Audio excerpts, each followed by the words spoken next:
Once upon a time, in a bustling modern city, there lived a man named Ethan.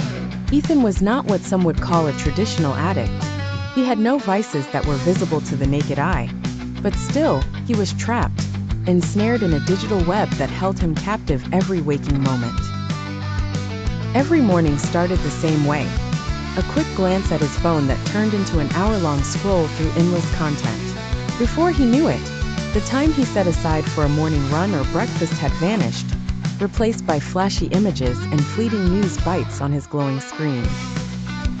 As the sun climbed higher, Ethan's digital journey would continue at work.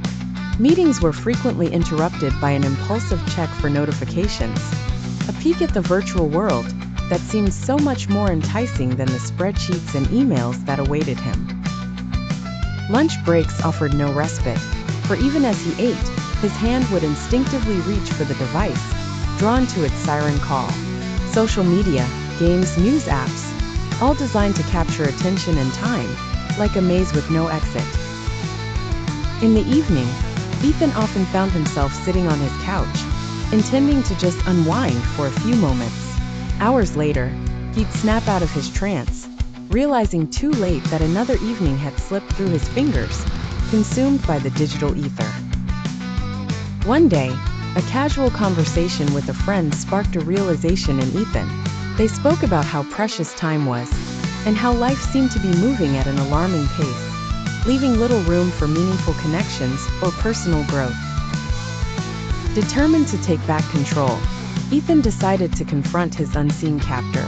He began by setting boundaries, pockets of time where he would turn off his devices and focus on the tangible world around him.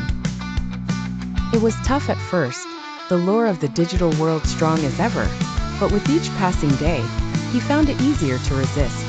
With time, he rediscovered the joy of a morning run, the taste of a meal savored without distraction, the rich interactions with friends and family.